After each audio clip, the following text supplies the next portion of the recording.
Komnas Perlindungan Anak menjelaskan alasan perlunya revisi Undang-Undang Penyiaran demi hak perlindungan anak.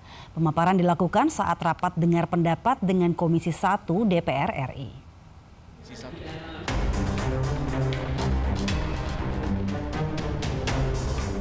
Komnas Perlindungan Anak Komnas PA menghadiri rapat dengar pendapat bersama Komisi 1 DPR RI. Rapat juga dihadiri Komnas Perlindungan Perempuan, ICT Watch, dan juga komunitas internet sehat. Dalam rapat, Ketua Umum Komnas PA Agustinus Sirait menyampaikan undang-undang penyiaran harus direvisi. Adapun hal yang mendasarinya adalah teknologi yang berkembang masif. Sementara pemerintah harus lebih banyak mengontrol dan mengawasi terutama terkait hak perlindungan anak. Membuat revisi undang-undang penyiaran ini tentu yang sesuai dengan keadaan saat ini. Yang tentunya sangat dibutuhkan oleh anak-anak Indonesia, bagaimana cara anak-anak Indonesia bisa mengakses atau terlindungi dengan undang-undang tersebut. Komnas PA pun siap mendukung Komisi 1 dan KPAI dalam undang-undang penyiaran. Dari Jakarta, Tim Liputan melaporkan. Pemirsa, peringatan Hari Buruh 1 Mei hari ini berlangsung bak panggung kampanye akbar. Tak ada unjuk rasa dan spanduk tuntutan seperti tahun sebelumnya. Ribuan massa justru dihibur konser band. Presiden Prabowo juga datang di panggung hiburan.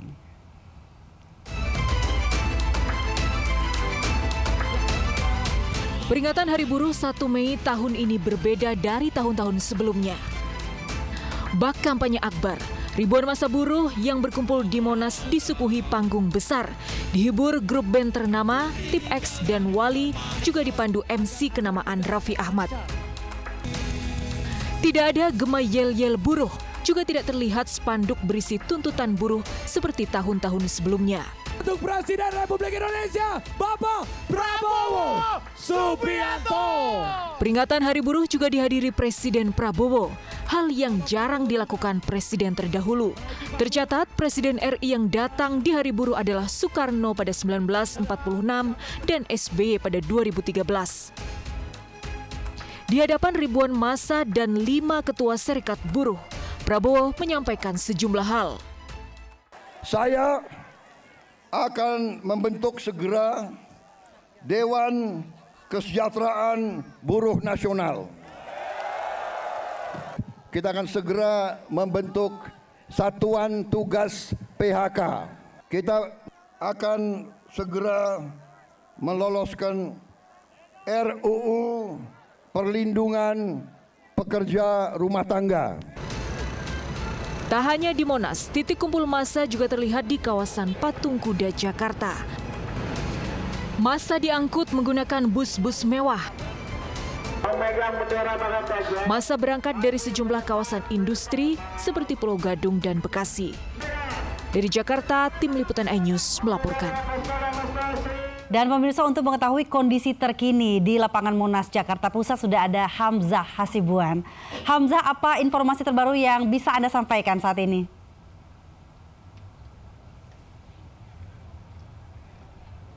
Ya, dia dan juga pemirsa, peringatan Hari Buruh Internasional 2025 yang diadakan di kawasan Silang Monas memang saat ini rangkaian acaranya sudah berakhir, yang tadi ditutup dengan pidato dari Presiden Republik Indonesia Prabowo Subianto, di mana kehadiran dari Presiden Republik Indonesia ini merupakan yang pertama kali sejak 60 tahun hadir langsung dalam peringatan Hari Buruh Internasional 2025.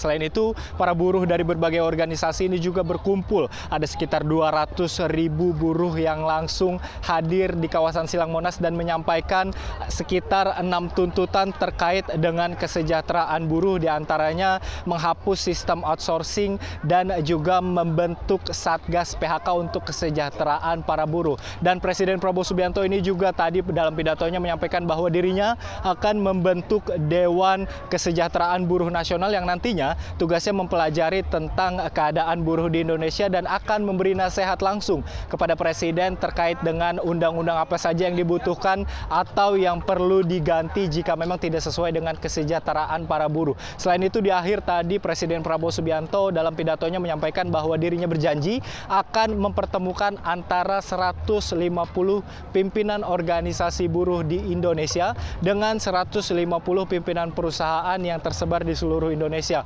Pertemuan ini juga dengan tujuan untuk mendapatkan solusi dan kerjasama antara buruh dan juga perusahaan di Indonesia. Sementara itu, Dian. Baik, terima kasih atas laporan Anda, Hamzah Hasibuan. Selamat bertugas kembali. Pemirsa, Hamzah Hasibuan melaporkan langsung dari Monas, Jakarta. Pemirsa, mengantisipasi kepadatan penumpang pada perayaan Hari Buruh, PT KAI menerapkan penyesuaian pola operasi sejumlah perjalanan kereta api jarak jauh. Sebanyak 39 jadwal kereta api jarak jauh keberangkatan dari stasiun Gambir atau Senen akan berhenti di stasiun Jatinegara untuk menaikkan penumpang. Pengaturan ini dilakukan agar calon penumpang tidak mengalami keterlambatan akibat terjebak di tengah kemacetan masa buruh. Rekayasa operasional kereta api jarak jauh ini mulai pukul 05.40 waktu Indonesia Barat Kamis pagi hingga pukul 23.50 waktu Indonesia Barat.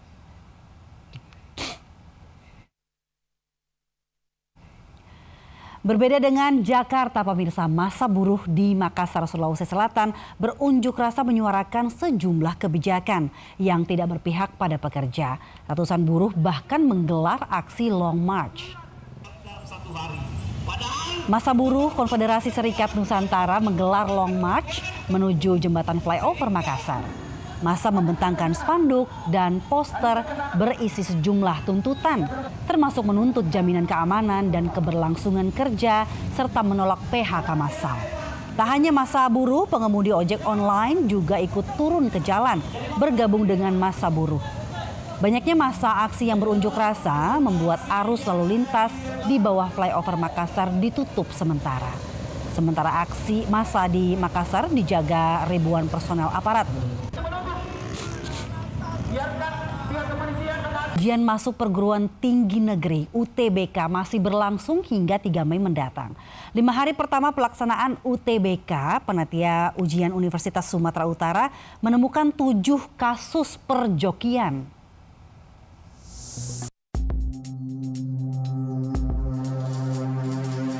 Kacamata dengan kamera tersembunyi ini disita panitia dari peserta ujian masuk perguruan tinggi negeri di Universitas Sumatera Utara (USU). Kamera merekam soal ujian untuk dikerjakan oleh joki. Pihak USU mengungkap total 7 praktek perjokian yang melibatkan sekitar 30 peserta ujian. Kesemuanya telah diserahkan ke polisi.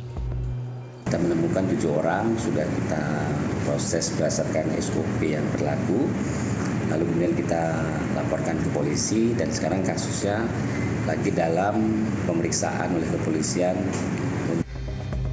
Kecurangan ujian masuk perguruan tinggi juga ditemukan di ISBI Bandung, Undip Semarang, dan UNED Jember. Modusnya mulai dari menyembunyikan ponsel, memasang software remote komputer, hingga memasang perangkat proxy di server ujian.